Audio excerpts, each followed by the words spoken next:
Assalamualaikum warahmatullahi wabarakatuh. Ini saya jelaskan sedikit ya masalah ini Pak apa yang kemarin sapi yang ditembak ininya ya.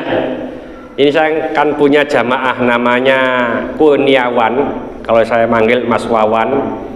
Itu rumahnya di Royal Mansion. Beliau itu adalah jagal. Saya nom Pak, Sapa Imam kurang nom. Jagal yang ada di Pegirian. Ya. Video itu betul dari Pegirian. Cuma bukan miliknya Pemkot. Jadi swasta, LPH swasta. Nah, video itu dipotong. Aslinya panjang videonya itu. Ditembak iya. Itu sekitar setengah tahun yang lalu Mas Wawan sudah tanya kepada saya. Ya, saya tanya, Mas Wawan, setelah ditembak terus bagaimana? Dia pingsan, Pak. Setelah itu disembelih enggak? Iya, disembelih. Nah, jawaban saya, setelah pingsan tadi terus disembelih, sebelum disembelih itu masih ada tanda-tanda hayat mustaqirah. Tanda-tanda kehidupan. Contoh wong semaput itu loh Pak, kan gak mati ono ampekane dan seterusnya ya. Selama tidak meninggal disembelih halal. Ya.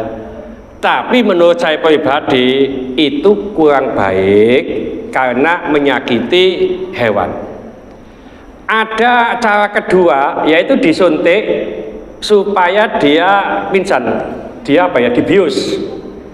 Cuma menurut beliau tidak dilakukan karena kalau disuntik bius itu mempengaruhi rasa dagingnya. Jadi dagingnya entah nggak enak atau apa begitu. Nah, ternyata yang ditembak itu hanya sapi luar negeri. Karena apa? Sapi luar negeri tidak ada gininya loh, ya, tidak ada keluhnya ini loh. Dari sapi luar negeri itu, jadi dilepas. Nangkapnya juga ada alatnya Pak. Nah setelah itu dikarantina di sini karena dari luar negeri khususnya dari Australia itu kan makannya gandum. Menurut beliau sapi yang kebanyakan makan gandum itu banyak lemaknya. Maka dikarantina di sini selama 1 sampai 2 minggu dikasih rumput supaya lemaknya agak berkurang. Ya, itu tetap tidak dikai kelun gini. Itu kalau nyembelih dijegal Pak, ngapunten, masih Pak Imam wong 5 ngono gak iso. Soalnya gak ada taline. Itu. Nah, itu dimasukkan gini baru ditembak. Kalau di luar negeri itu ada semacam tempat kita itu loh. Ya, tapi bisa dipres gini. Sesuai dengan besar kecilnya sapi. Kalau di pos begini sudah tidak bisa bergerak, baru digulingkan. Tempat kita kan enggak, sapi kecil sapi besar ya itu. Nah ini sakmono masih bisa goyang-goyang digulingkan, ya saya ngamuk Pak, makanya masih diikat. Itu enggak ya. Nah setelah ditembak baru disembelih. Tapi kalau sapi lokal ada gininya itu dijegal biasa. Karena di LPH itu kan licin Pak, gampang itu. Jegalnya gampang. Orang 3 aja bisa atau mampu, ya. Itu mengenai video yang viral masalah sapi yang ditembak, dan MUI pun sudah berfatwa sudah lama Pak. Sudah berfatwa sudah lama itu diperbolehkan. Lalu ada pertanyaan lagi, bagaimana menyembelih hewan dengan mesin? Nek nyembelih ayam di kampung nang Pak Kiai dulu kan ayam memek lho Pak ya. Sik gecekono disembelih. Nah nek ayame 3.000 napa nyembelih? Ya. Nah, ini pakai mesin diperbolehkan selama pas nyembelih pertama pakai bismillah. Atau begini. Ini di kitab Bulughul Maram ada, kita berburu hewan, burung umpamanya, kita tembak, nah kan mati Pak. Kalau pas nembaknya itu baca Bismillahirrahmanirrahim, mati itu disembelih tidak apa-apa. pertama baca bismillah. Atau zaman kerajaan dulu ya, atau semacam kita buru kijang, kita pakai tombak atau pakai panah. Selama pas nombaknya pertama itu pakai bismillahirrahmanirrahim, nancep, lari kemana-mana ya, terus mati, itu halal ya, kalau pakai baca bismillah ya. Mana ya, bingung ya. Ya sudah ya, itu nah, belum.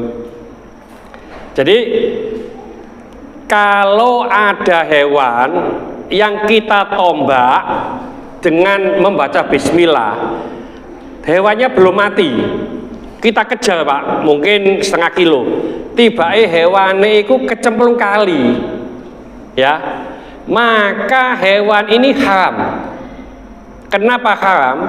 Karena kematiannya tidak tahu apakah kena tombak kita atau tenggelam. Kalau nggak tenggelam berarti kena tombak kita.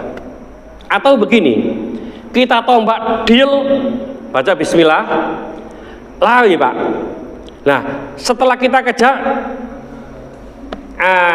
kena ya, keadaan mati, tapi tombaknya ada 2 atau ada 3, ini juga haram. Kenapa? Karena kematian hewan ini nggak tahu apakah kena tombak kita atau tombak orang lain.